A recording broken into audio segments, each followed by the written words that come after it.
बंधू भगिनीनो, आज मी एका कनानी स्त्रीचा विश्वास मत्ते 15:21 ते 28 यावर मनन करणार आहे. ही कनानी स्त्री रडत रडत येशूकडे आली आणि म्हणाली की तिच्या मुलीला भूत लागले आहे आणि ती भयंकर दुःख भोगत आहे. येशूने एका शब्दाने उत्तर दिले नाही, पण त्याने आपल्या शिष्यांना सांगितले की त्याला केवळ इस्रायलच्या हरवलेल्या मेंढरांकडे पाठवले आहे. नंतर त्या स्त्रीचा विश्वास पाहून त्यांनी तिला सांगितले की तिचा विश्वास मोठा आहे. त्याने तिची विनंती मान्य केली, ज्यामुळे त्याच क्षणी त्या स्त्रीची मुलगी बरी झाली. कथा: कनानी स्त्रीचा विश्वास. मत्ते 15:21 ते 28 यावरील माझ्या चिंतनाची सुरुवात मी एका हृदयस्पर्शी कथेने करू इच्छितो. ही कथा एका गरीब शेतकऱ्याची आहे, ज्याने आपल्या आजारी आणि मरणासन्न मुलाला एका शहरातील एका प्रसिद्ध डॉक्टरकडे नेले होते. त्याचा विश्वास होता की तापामुळे मरणाच्या दारात असलेल्या आपल्या मुलाला हे तज्ज्ञ डॉक्टर नक्कीच बरे करतील. विश्वास हा एक गरीब शेतकरी होता, ज्याच्या मुलाला अचानक खूप ताप आला. स्थानिक डॉक्टरांचे सर्व प्रयत्न अयशस्वी ठरले आणि तो इतका आजारी पडला की त्या गरीब शेतकऱ्याला आणि इतरांना वाटले की आता मुलाच्या जगण्याची शक्यता खूपच कमी आहे. तेव्हा विश्वासला डॉक्टर पेडणेकर यांची आठवण झाली, जे अशा प्रकारच्या तीव्र तापावर उपचार करण्यात तज्ज्ञ मानले जात होते. विश्वासला खात्री होती की केवळ डॉक्टर पेडणेकरच त्याच्या मुलाला बरे करू शकतील आणि त्याच्यावर घुंगावत असलेला मृत्यू टाळू शकतील. विश्वासने आपल्या गावातील काही मित्रांच्या मदतीने आपल्या मुलाला शहरात नेण्यासाठी एका वाहनाची व्यवस्था केली, जिथे डॉक्टर पेडणेकर वैद्यकीय व्यवसाय करत होते. डॉक्टर पेडणेकर यांच्या क्लिनिकमध्ये पोहोचल्यावर विश्वास आणि त्याच्या मित्रांनी त्यांना विश्वासच्या मुलाच्या जीवघेण्या तपाबद्दल सांगितले आणि त्याला बरे करण्यासाठी काहीतरी करण्याची विनंती केली. डॉक्टर पेडणेकरांनी विश्वास आणि त्याच्या मित्रांना सांगितले की ते गावातील रुग्णांवर उपचार करत नाहीत, कारण त्यांचे उपचार फक्त शहरातील लोकांसाठी होते. पण विश्वास आणि त्याच्या मित्रांनी डॉक्टर पेडणेकरांना विनंती केली की त्या दिवशी तीव्र तापावर उपचारासाठी आलेल्या शहरातील सर्व रुग्णांवर उपचार पूर्ण झाल्यावर गावातील लोकही त्यांच्याकडून उपचार घेऊ शकतात. विश्वास आणि त्याच्या मित्रांच्या श्रद्धेचे डॉक्टर पेडणेकरांना आश्चर्य वाटले आणि ते त्यांना म्हणाले, विश्वास, तुझी आणि तुझ्या मित्रांची श्रद्धा मोठी आहे. आणि त्यांनी विश्वासच्या मुलावर उपचार केले आणि तो बरा झाला. संदर्भ: फादर पॅट्रिक यांच्या बायबल संबंधी चिंतनासाठी कथा. ते ठिकाण सोडून येशू सोर आणि सिदोनच्या प्रदेशात निघून गेला. त्या परिसरातील एक कनानी स्त्री त्याच्याकडे येऊन मोठ्याने म्हणाली, प्रभू, दाविदाच्या पुत्रा, माझ्यावर दया करा. माझ्या मुलीला भूत लागले आहे आणि ती फार दुःख भोगत आहे. त्या परिसरातील कनानी स्त्री त्याच्याकडे आली. येशूच्या काळात यहुदी लोकांचा असा विश्वास होता की येशू जगात केवळ यहुद्यांनाच वाचवण्यासाठी आला आहे आणि येशूने जगात आणलेले तारण स्वीकारण्याचा कनानी लोकांना कोणताही हक्क नाही. त्यामुळे ही एक विचित्र गोष्ट होती की येशूने जगात आणलेल्या तारणावर कनानी लोकांचा कोणताही हक्क नाही असे यहुदी लोक मानत असूनही एक कनानी स्त्री आपल्या मुलीला बरे करण्यासाठी येशूकडे विनवणी करत आली. त्या कनानी स्त्रीप्रमाणे आपण येशूच्या शिष्यांच्या गटात नसलो तरीही आपले आजार बरे करण्यासाठी येशूकडे येण्याची आपणासही गरज आहे. तसेच आपण इतरांनाही शिकवले पाहिजे की ते येशूच्या शिष्यांच्या गटात नसले तरीही ते त्यांचे आजार बरे करण्यासाठी येशूकडे विनंती करू शकतात. कनानी स्त्री रडून म्हणाली, प्रभू दाविदाच्या पुत्रा माझ्यावर दया करा, माझ्या मुलीला भूत लागले आहे आणि ती भयंकर दुःख भोगत आहे. मत्ते 15:21-22. माझ्या मुलीला भूत लागले आहे आणि ती भयंकर दुःख भोगत आहे. येशूच्या काळात जेव्हा लोकांना कोणताही आजार व्हायचा तेव्हा ते भूत बाधा आहे असे मानले जायचे. म्हणून त्या स्त्रीने येशूला सांगितले की तिच्या मुलीला भूत लागले आहे आणि ती भयंकर दुःख भोगत आहे. जरी प्रत्यक्षात त्या स्त्रीच्या मुलीला खूप ताप होता तरीही येशूने एका शब्दाने उत्तर दिले नाही. मत्ते 15:23. येशूने एका शब्दाने उत्तर का दिले नाही? येशू त्या स्त्रीला देण्यासाठी उत्तराची तयारी करत होता आणि म्हणूनच त्याने एका शब्दाने उत्तर दिले नाही. अर्थात येशूला कोणतेही उत्तर तयार करण्याची गरज नव्हती, कारण त्या स्त्रीला काय उत्तर द्यायचे आहे हे त्याला आधीच माहीत होते.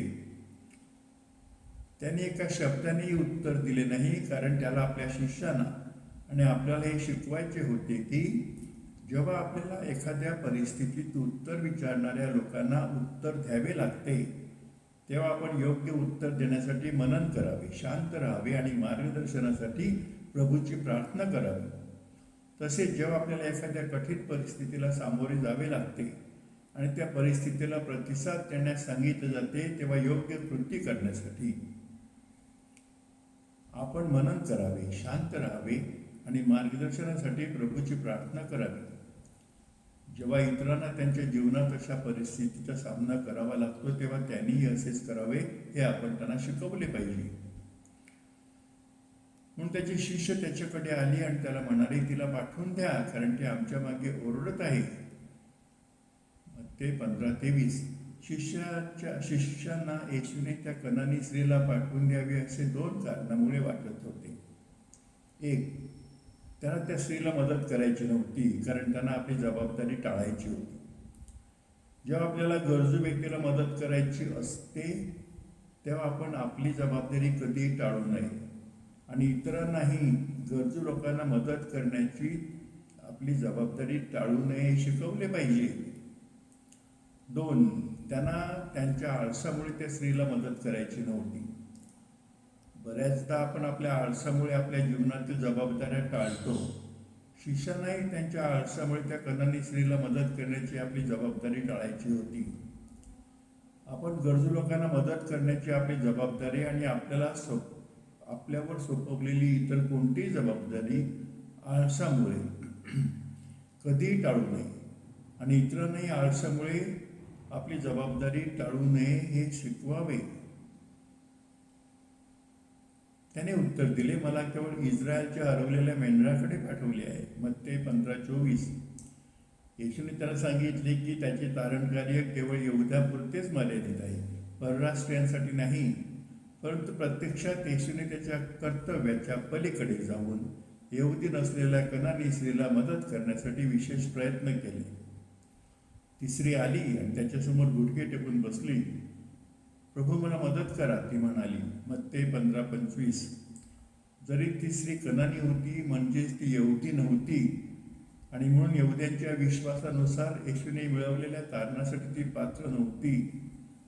तिच्यासाठी येशूकडे येणे, त्याच्यासमोर गुडघे टेकणे आणि त्याला मदत मागणे सोपे नव्हते. परंतु ती लोकांना घाबरली नाही, कारण तिचा येशूवर प्रचंड विश्वास होता आणि त्या विश्वासानेच तिला त्याच्याकडे येऊन मदत मागण्याचे धैर्य दिले होते. आपल्यालाही येशूवर दृढ विश्वास ठेवण्याची गरज आहे, जेणेकरून आपणही निर्भय जीवन जगू शकू. कारण आपण येशूचे आहोत आणि इतरांनाही येशूवर दृढ विश्वास ठेवायला आपण शिकवायला हवे, जेणेकरून तेही निर्भय जीवन जगू शकतील. त्याने उत्तर दिले, मुलाची भाकर घेऊन कुत्र्यांना टाकणे योग्य नाही. मत्ते 15:26. या टप्प्यावर लोकांचा येशूविषयी गैरसमज होऊ शकतो. त्यांना वाटू शकते की गैरयहुदी लोकांना कुत्रे म्हणून संबोधून येशूने चूक केली आहे.